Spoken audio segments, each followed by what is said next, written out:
नमस्कार दोस्तों पाकिस्तान का एक सपना है।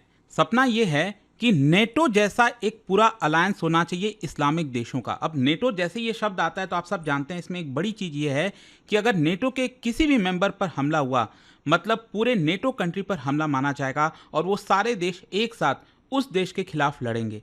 तो यहाँ पर पाकिस्तान चाहता है कि जितने भी इस्लामिक कंट्रीज़ हैं दुनिया में वो सब एक अलायंस बनाएं जिसके तहत इसी प्रकार का पूरा एक मेंबरशिप हो कि किसी भी देश के ऊपर मतलब भारत अगर हमला करता है पाकिस्तान पर तो यहाँ पर सभी इस्लामिक नेशन भारत पर हमला करें। कुछ इस तरह का सपना आपको देखने को मिलेगा और ये आप देख सकते हो खबर, push for Arab Islamic NATO in meeting attended by Pakistan Turkey. इसको थोड़ा सा हम डिटेल में जानेंगे कि एग्जैक्टली है क्या ये चीज़।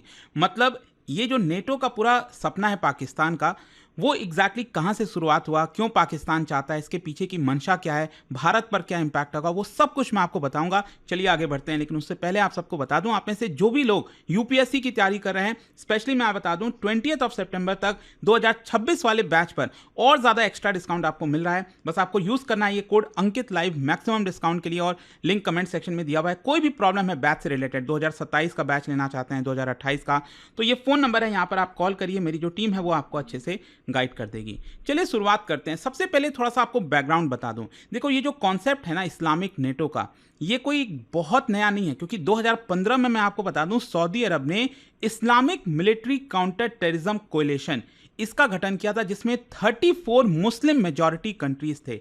और ये अगेन आप देख सकते हो, ये मैप आप देखोगे यहाँ पर पाकिस्तान है, सऊदी अरब तो है ही है, फिर इसके अलावा टर्की हो गया, अफ्रीका के नदर्न अफ्रीका के यहाँ पर जो इस्लामिक कंट्रीज़ हैं बहुत सारे, वो आपको इसका अलायंस का मेंबर देखने को मिलेंगे। नीचे यमन हो गया, ओमान हो गया, इनफैक्ट यहाँ पर इंडोनेशिया आपको देखने को मिल रहा है, बांग्लादेश हो गया। तो ये सब मेंबर बने थे किसके, Islamic military counter terrorism coalition के। और इनफैक्ट मैं आपको बता दूं पाकिस्तान का उस समय जो आर्मी चीफ था जनरल राहिल शरीफ, वो इस पूरे कोएलिशन का पहला कमांडर बना था। और इनफैक्ट मैं आपको बता दूं ये जो कहीं ना कहीं अलायंस था, आपको ध्यान रखना है, ये भारत या फिर दुनिया के और किसी कंट्री के खिलाफ नहीं था। ये बेसिकली बोला जा रहा था कि जो सऊदी लेड ब्लॉक है it was mainly against Iran and its allies. अब सुन्नी और शिया का पूरा मतभेद तो आप सब जानते ही हैं दुनिया में। तो यहां पर क्या है कि सऊदी लेड ये ब्लॉक था जो कि ईरान को एक तरह से काउंटर करना था। ये मेन मकसद था ये पूरा अलायंस बनाने का, कोलिशन बनाने का। लेकिन अब क्या है कि पाकिस्तान पुश कर रहा है एक नए आइडिया के तौर पर, ताकि इस आइडिया को एक्सपैंड किया जाए और एक मिलिट्री अलायंस स्ट्रक्चर किया जाए जो कि नेटो जैसा दिखना चाहिए। मुस्लिम यूनिटी यहां पर दिखाने की कोशिश की जा रही है। तो मुस्लिम वर्ल्ड, जैसा मैंने आपको बताया कि इसमें बहुत सारे सेक्टेरियन डिवीजन है, सुन्नी शिया हो गया, सऊदी ईरान, टर्की सऊदी, जो मैं आपसे आगे डिस्कस करूंगा, उसमें बहुत सारे इश्यूज हैं। लेकिन अब क्वेश्चन ये आता है कि पाकिस्तान का मेन मोटिवेशन क्या है, पाकिस्तान क्यों चाहता है कि इस्लामिक नेटो जैसा पूरा कोलिशन बनाया जाए। इसके पीछे कई कारण है, स्ट्रैटेजिक, पॉलिटिकल, इकोनॉमिक। और सबसे पहले अगर हम स्ट्रैटेजिक कारण बताएं तो देखो पाकिस्तान बेसिकली अपने आप को रीस्टैब्लिश करना चाहता है एक सेंट्रल प्लेयर की तरह मुस्लिम वर्ल्ड में। क्योंकि स्पेशली क्या हुआ है ना कि जब तक यूएस था अफगानिस्तान के अंदर तब तक पाकिस्तान को काफ़ी वैल्यू दी जाती थी, यूएस काफ़ी इंपॉर्टेंस देता था पाकिस्तान को, क्योंकि उसको पाकिस्तान की मदद चाहिए थी अफगानिस्तान के अंदर जो भी ऑपरेशंस कंडक्ट करना है। लेकिन जब से यूएस विड्रॉ किया है अफगानिस्तान से, यहाँ पर जो पाकिस्तान का इंपॉर्टेंस है वो रेलेवेंस कहीं ना कहीं काफ़ी हद तक कम हो गया है। तो एक प्रकार से इस तरह के अलायंस को लीड करके पाकिस्तान अपना वापस से जो इन्फ्लुएंस है गल्फ कंट्रीज के ऊपर वो वापस लाने की कोशिश कर रहा है। दूसरा ऑब्वियस सी बात है भारत के खिलाफ, क्योंकि पाकिस्तान का पूरा फोकस किस पर होता है, भारत के ऊपर होता है। बार बार वही चीज़, कश्मीर को इंटरनेशनलाइज करो, और जो मुस्लिम सॉलिडारिटी है भारत की पॉलिसीज़ के खिलाफ जो जम्मू कश्मीर में है, उसके पीछे सारे मुस्लिम कंट्रीज़ को लगा दो, जो कि अभी तक सफल नहीं हो पाया है। जब आर्टिकल 370 हटा तो Pakistan was completely shocked. Pakistan भरपूर कोशिश किया सऊदी अरब को, यूएई को भड़काने की कि आप भारत के खिलाफ बोलो, ऐसा करो, कुछ हो नहीं पाया। तो यहां पर एक प्रकार से भारत का जो ग्रोइंग डिफेंस और इकोनॉमिक टाइज है गल्फ स्टेट्स के साथ, स्पेशली आप सब जानते हैं कि सऊदी अरब, यूएई के साथ आज के डेट में भारत का जोरदार रिलेशन है, जो कि पाकिस्तान ने अगेन एक्सपेक्ट नहीं किया था। तो उसको काउंटर करने की कहीं ना कहीं ये कोशिश की जा रही है। दूसरा यहाँ पर सिक्योरिटी और मिलिट्री इंटरेस्ट। देखो Pakistan right now it has one of the largest and most battle experience. मतलब भले ही वो कोई जंग जीते नहीं है, लेकिन लड़ाई करना तो उन्होंने देखा है ना, लड़ाई करना तो सीखा ही है। अभी रिसेंटली ऑपरेशन सिंदूर हो गया, भले ही उन्होंने कभी कोई जंग जीती नहीं, लेकिन कहीं ना कहीं यहाँ पर एक मिलिट्री गारंटर की तरह पाकिस्तान अपने आप को प्रोजेक्ट करना चाहता है, मतलब लेजिटिमेसी लेना चाहता है। और जब ऐसा होगा तो पाकिस्तान एक्सपेक्ट करेगा कि उसके पास और फंडिंग आएगी, आर्म्स आएंगे, वेपन्स आएंगे, राइट। तो ये पाकिस्तान का एक मेन मोटिव हो सकता है। दूसरा, इकोनॉमिक सर्वाइवल। इसके पीछे का एक सबसे बड़ा कारण ये बताया जा रहा है कि इस समय पाकिस्तान की जो इकोनॉमी की हालत हो रखी है, बहुत बड़े क्राइसिस से गुजर रहा है। यहाँ पर इसी की वजह से ये पूरा अलायंस के थ्रू वो और फाइनेंशियल एड लेना चाहेगा, ऑयल सब्सिडीज लेना चाहेगा, इन्वेस्टमेंट लाना चाहेगा।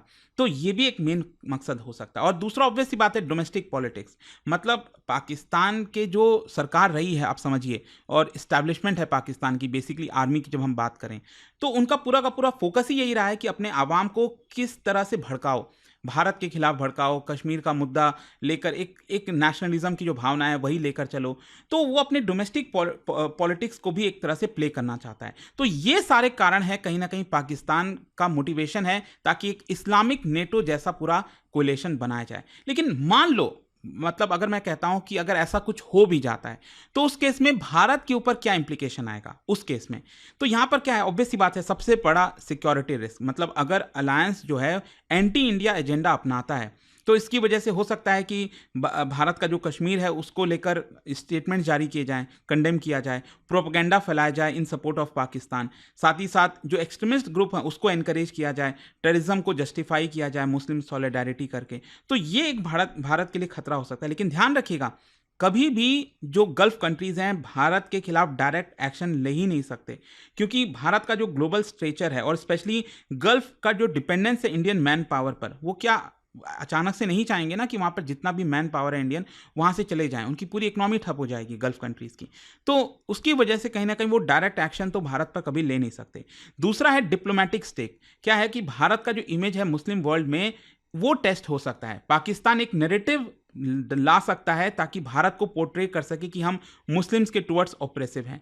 लेकिन ध्यान रखिएगा, भारत आज के डेट में काफ़ी स्ट्रॉन्ग रिश्ता रखता है सऊदी अरब के साथ, यूएई के साथ, ओमान के साथ, कतर हो गया, इजिप्ट के साथ, सभी देशों के साथ। और पिछले 10-12 वर्षों में आप देखिए बहुत गजब का यहाँ पर पार्टनरशिप रहा है और काफ़ी अच्छा रिलेशनशिप इंप्रूव हुआ है। इसके अलावा जो I2U2 ग्रुपिंग है, इंडिया, इजराइल, यूएई, यूएस, तो इसमें भी भारत पार्टिसिपेट करता है। यहाँ पर जो गल्फ मोनार्कीज हैं वो रिकॉग्नाइज करते हैं कि भारत का काफ़ी इंपॉर्टेंट रोल है ट्रेड में, एनर्जी पार्टनर के तौर पर। काफ़ी सारा भारत ऑयल और गैस खरीदता है। तो इसकी वजह से पाकिस्तान की एबिलिटी जो है कि इस पूरे ब्लॉक को भारत के अगेंस्ट छेड़ना वो बहुत मुश्किल होने वाली है।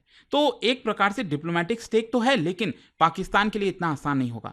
दूसरा इकोनॉमिक एंगल, जैसा मैं आपको बता रहा था कि 9 मिलियन से ज़्यादा जो इंडियन वर्कर्स हैं वो गल्फ में रहते हैं, जिसकी वजह से काफ़ी सारा रेमिटेंस भी आता है।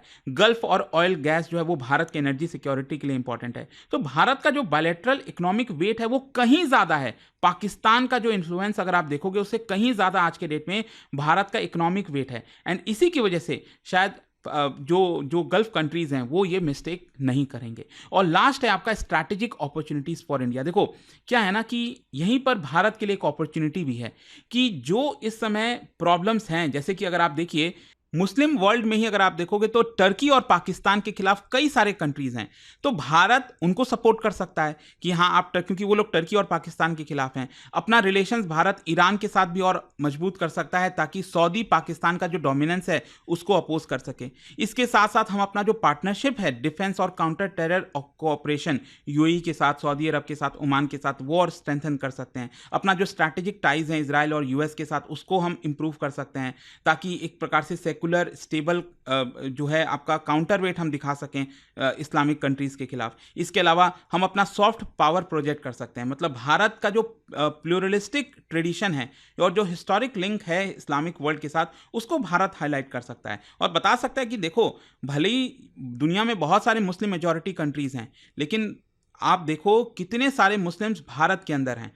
तो काफ़ी आपको वो डिफरेंस देखने को मिलेगा कि बाकी अगर आप मुस्लिम कंट्रीज में देखो वो इस्लाम के बेसिस पर, एक रिलीजन के बेसिस पर वो कंट्री बने हैं। पाकिस्तान आप देख लीजिए, लेकिन भारत जो है वो एक सेकुलर कंट्री है। हमारे यहाँ पर एक बड़ी आबादी है मुस्लिम पॉपुलेशन की। तो आप ये मत सोचो कि यहाँ पर आप हमारे खिलाफ कोई स्टेप ले सकते हो। इसके अलावा एनर्जी डिप्लोमेसी, मतलब जो गल्फ सप्लायर्स हैं वो भी देखते हैं ना भारत को एक रिलायबल पार्टनर के तौर पर। उनको भी तो कमाई चाहिए, रेवेन्यू चाहिए। वो कहाँ से लाएंगे? अगर भारत को वो भेजना बंद कर देंगे उनकी रेवेन्यू कहाँ से होगी? तो ये सब चीज़ें हैं।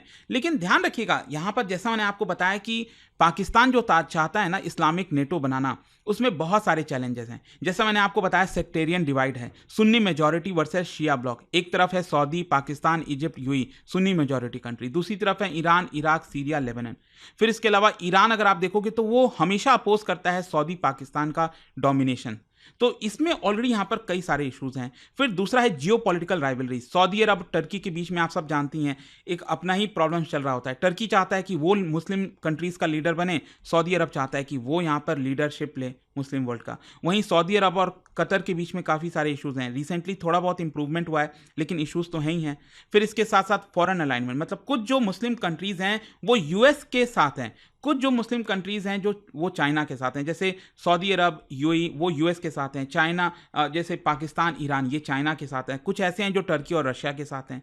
तो ये जो डाइवर्सिटी है, इसकी वजह से एक सिंगल कोलिशन बनना, नेटो जैसा अलायंस बनना बहुत मुश्किल है, ऑलमोस्ट इम्पॉसिबल है।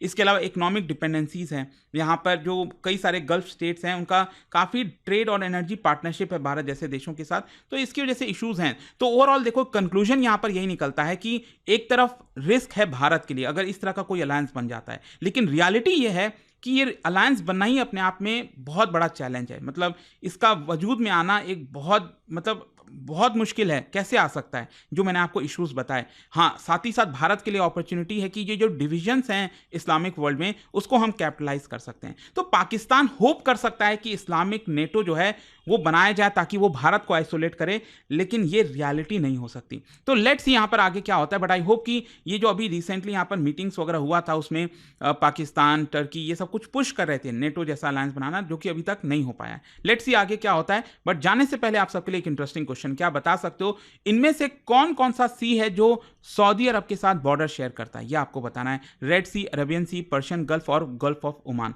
इसका राइट आंसर आप सब जानते हैं, मेरे इंस्टाग्राम पर तो मिलेगा ही, वहां पर अगर आप नहीं हो कोई बात नहीं, टेलीग्राम से ले सकते हैं इसका सही उत्तर। और जैसा मैंने आपको बताया, अगर आप यूपीएससी की तैयारी कर रहे हैं, स्पेशली 20 सितंबर तक 2026 का जो बैच है दोस्तों, उस पर बहुत हैवी डिस्काउंट, इससे कम तो आपको कभी मिलेगा नहीं price. You just have to use this code Ankit live. कोई भी प्रॉब्लम है, दिक्कत है, फोन नंबर पर कॉल करिए, मेरी जो टीम है वो आपको अच्छे से गाइड करेगी।